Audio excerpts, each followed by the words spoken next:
afternoon. My name is Ali Began. I'm from Özyeğin University in Istanbul, Turkey. This is a joint work with two of my PhD students, Zafer and Tuğçe. They couldn't be here, so I'm going to present. So most of the work has been already done by Luke and Will, so I'll skip those slides relatively faster, but I'm going to focus on the type of problems that we are looking into at this point. Just as a very quick recap on Quick, you need to read the RFC for that matter, and then the applicability RFC as well.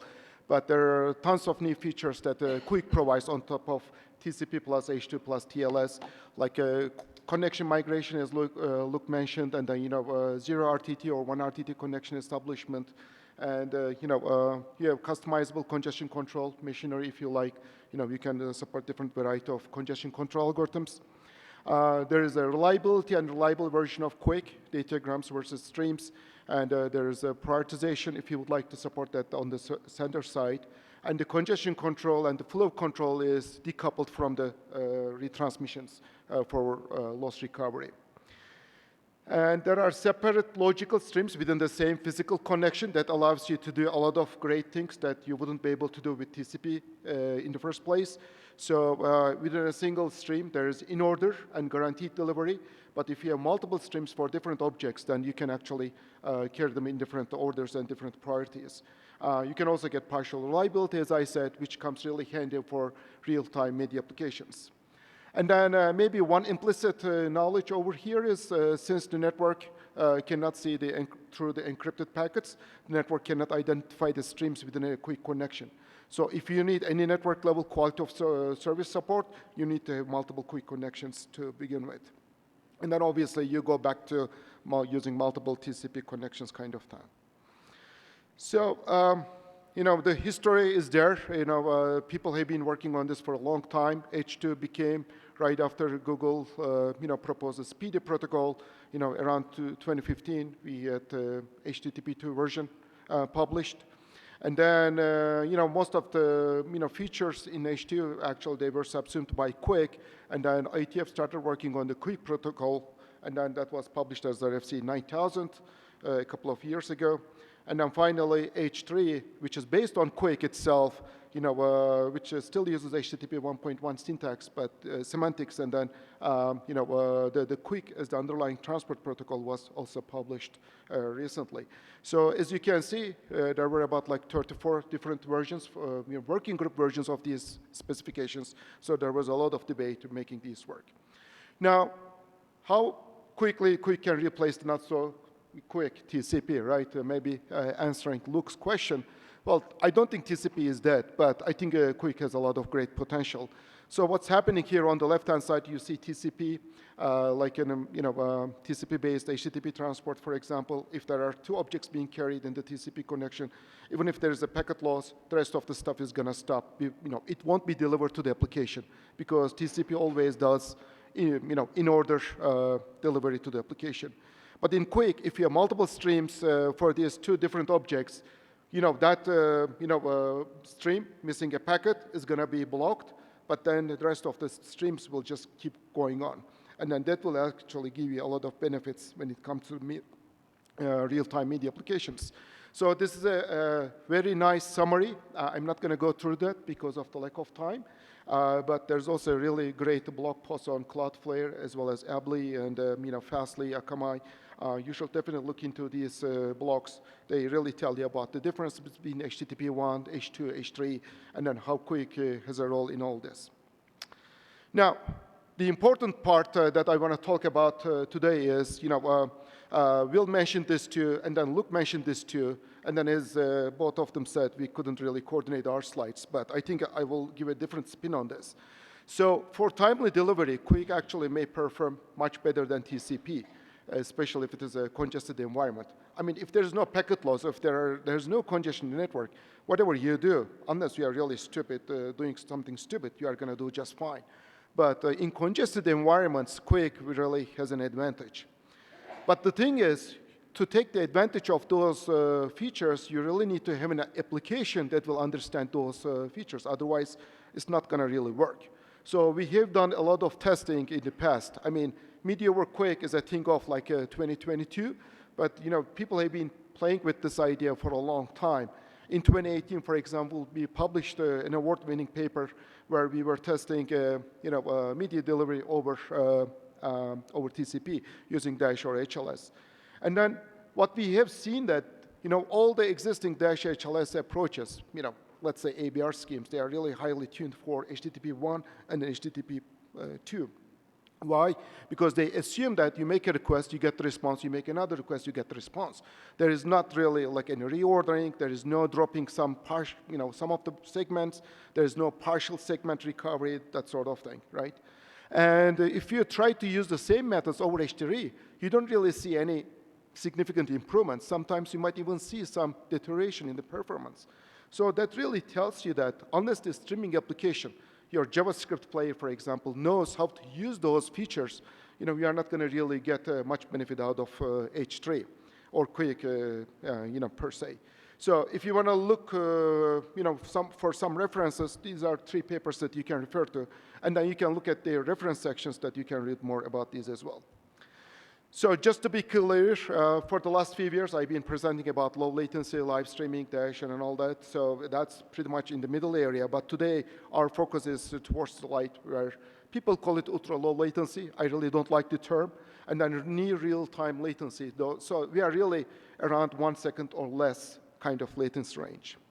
So the new work media over Quick working group, one of our co-chairs is here, sitting with me in the first row.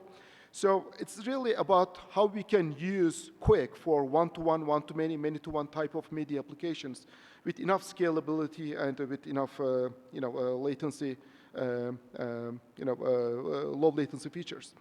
If the applications require interactivity. For example, on one hand, we have all these big live streaming events like football, soccer, basketball, any kinds of sports today, Olympics and so on, or NIVs and things like that. And we have Dash HLS for that, and then we have been using that for years quite efficiently. On the other hand, we have all these collaboration tools, WebEx, Zoom, Teams, whatever, cloud gaming, and then other interactive applications, and WebRTC has been used for that matter. Now, the goal over here is really to increase the interactivity of the Dash HLS applications, so reduce the latency as much as you can. And on the other hand, increase the scalability of these real-time applications that you use with WebEx, Zoom, and so on. So the media over Quick is supposed to be a common protocol solution for both of these words. And then with enough scalability and enough interactivity, you might get a good deal. Now, Will already talked about this. So this is the primary architecture being considered in the mock working group. So there are senders, there are receivers, and then there are a lot of relays in between, like CDN nodes, for example, pops-up model, push model, all these things are being discussed. And there are 2 different transport options now, web transport or raw Quick. And as I said, Will already mentioned about that. So the primary reason why we started working on this last fall was, as the working group was established, we wanted to see, we saw what looked at with Warp, and we realized that obviously this is a great place to do some further research because we have been doing research in this domain for a long time, and we want to do a gap analysis and add some missing features on top of that code, and there are some of the features we have added here. I'm not going to go to the list, but I'm going to show you a couple of results, and then I will refer you to the paper for details. Some of these have been completed, some of them are still in progress, and everything is open source, so you can check it yourself as well. So the client-side workflow is on the screen now. If you get rid of the red boxes, it is what is available in the original Warp implementation. And then the red boxes are what we have incorporated at the moment. So there are some client-to-server messages, server-to-client messages, and then there's a bandwidth measurement component, which I'm going to show some results for. And now we are implementing a client-side rate adaptation. At this point, the original Warp works on the sender-side adaptation based on the congestion window size. The sender decides what to send, HD, Ultra HD, or SD, whatever. But we believe that, I firmly believe that client-side rate adaptation has a lot of advantages over server-side rate adaptation. So we would like to do it on the client side. So this is the demo we have as of now. I think we'll show then a bit older version, but you can go to this website, scan the QR code, you can play it with yourself, it is on an AWS instance somewhere in Europe. So a couple of results here. I mean, time is too much limited to go into the details, but what's really happening is that we have certain network profiles provided by Dash Industry Forum for streaming testing, right? And that's the blue curve, right? Y-axis is megabits per second, and x-axis is the time in seconds. And there are different ways to measure the bandwidth. For example, the black pluses, they indicate the server estimated throughput that is coming directly from the transport layer on the sender side. So, there's an API Luke is using in Warp to read the congestion window size, and that's exactly what the server is reporting to the client. This is how much bandwidth you have. This is also similar to ETP that Stefan mentioned in the CMSD talk. And then we have two client-side bandwidth measurement techniques, the green one and the red one. There are slight nuances, differences in there. But the idea here is really to understand, based on the incoming data, you wanna figure out how much bandwidth the network can actually support. So the black dots are indicating how much the server thinks it can send. But more importantly, the red and the green ones indicate how much the network can actually send the data, how fast it can send it to the client side. So as you can see, it is tracking both green and yellow, green and red ones are tracking the blue envelope much more closely. So that gives us a better indication of what's happening inside the network. And on top of that, we can also do some active bandwidth measurements, like doing some speed testing in the middle of the transmission. And then those are not shown here, but you can also see them on the website, on the demo. So we have a lot of threads going on. So obviously, we are running a lot of, or we are actually trying to start a lot of different services at distinct geographies. We want to really play with this, not short RTT, but longer RTTs should be tested as well.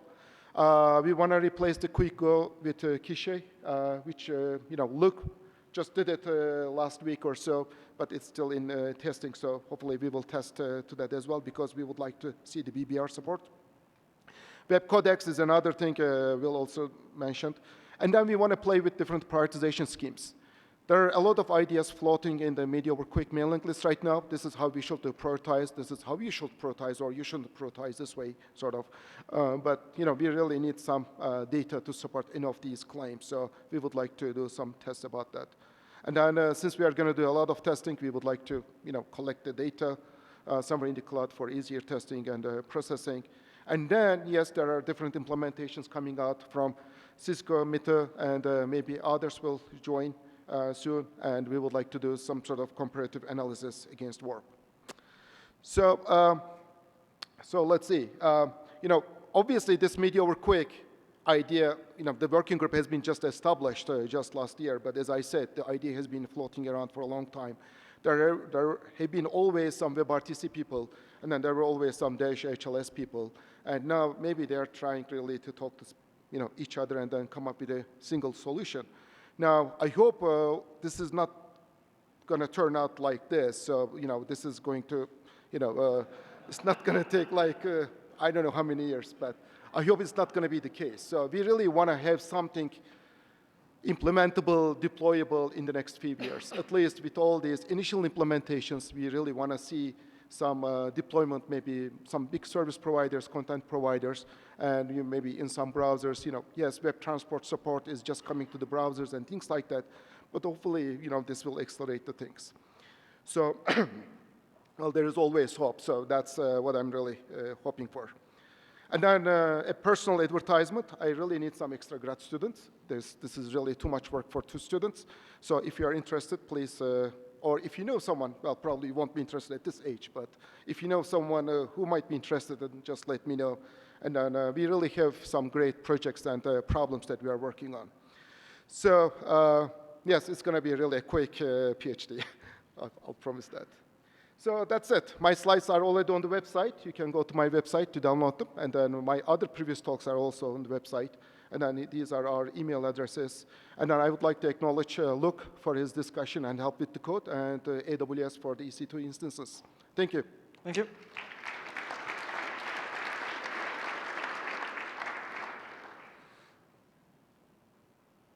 We have time for one question, but the answer should be 30 seconds.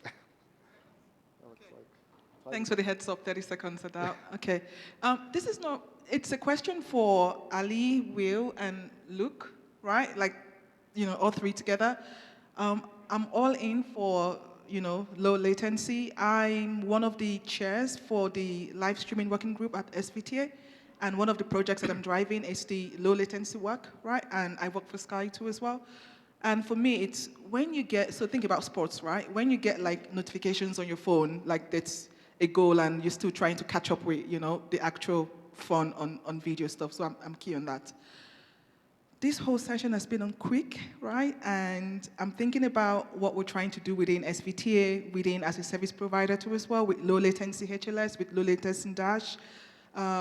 There's some work out there at, is it at scale? What is quick bringing that, low latency HLS or low latency Dash doesn't really solve? Well, I guess there's a long answer to that question, but I'll give you the short one. So Quick will give us the capabilities that TCP doesn't. And then with that, if we can program our clients to use those features, then we can actually get the latency lower. So we don't need larger buffers anymore. We can actually live with smaller buffers, which will help reduce your latency as well. So there are tools within the Quick toolbox which will enable you things that you wouldn't have otherwise have the luxury of using. So that's the whole idea. But again, this is not just replacing TCP with Quick. Your application stack needs to actually make use of this as well. That's the harder part, in my opinion. Yeah, we can go offline. Just at the SVTA, there is a network protocols group as well, which can be part of the solution for this. Yes. Thank you.